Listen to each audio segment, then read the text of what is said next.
തേനീച്ചകൾ പലയിടത്തും കൂടുകൂട്ടാറുണ്ട്. എന്നാൽ നിർത്തിയിട്ടിരിക്കുന്ന ഓട്ടോറിക്ഷയിൽ തേനീച്ചകൾ കൂട്ടമായി എത്തി പെട്ടെന്ന് കൂടുകൂട്ടിയാൽ എന്ത് സംഭവിക്കും?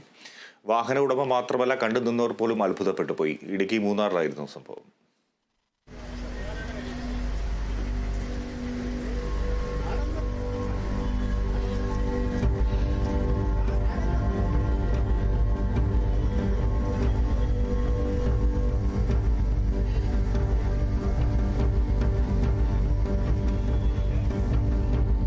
മൂന്നാറിൽ കഴിഞ്ഞ ദിവസമാണ് സംഭവം നടന്നത്.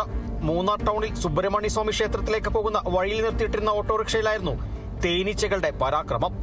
തേനീച്ചകൾ കൂട്ടമായി പറന്നെത്തി പെട്ടെന്ന് തന്നെ ഓട്ടോറിക്ഷയ്ക്കുള്ളിലും പുറത്തുമായി കൂടുകൂട്ടി.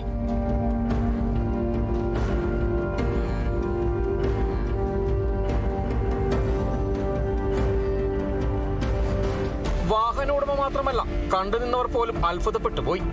കൂടുകൂട്ടിയ തേനീച്ചകളെ തുരത്തുവാൻ വാഹന ഉടമയും പ്രദേശവാസികളും അഗ്നിരക്ഷാസേനയുടെ സഹായം തേടി. வண்டியில் வந்துட்டு ஃபுல்லாக காற்று கடந்த வந்துட்டு கூடு கட்டி வண்டி எடுக்க முடியாமல் அந்த வழிபாதையில் நிறைய பேர் நடக்க முடியாமல் ரொம்ப கஷ்டப்பட்டு இருந்தாங்க. இப்போ ஃபயர் சர்வீஸில் கூப்பிட்டு நாங்கள் இன்ஃபர்மேஷன் கொடுத்து சாயந்தரம் வந்து தான் அது எல்லாமே திறத்துனாங்க. வண்டி எடுக்க முடியாமல் தான் ரொம்ப கஷ்டப்பட்டு இருந்தாங்க.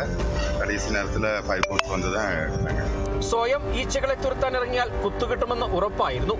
മൂന്നാർ ഫയർഫോഴ്സ് എത്തി പിന്നീട് കൂടുകൂട്ടിയ തേനീച്ചകളെ തുരത്തി. ഇക്കണ്ട മരമൊക്കെ ഉണ്ടായിട്ടും എന്തിന് ഈച്ചകൾ ഓട്ടോറിക്ഷയിൽ തന്നെ കൂടുകൂട്ടിയെന്ന കാര്യത്തിന് ഉത്തരമില്ല.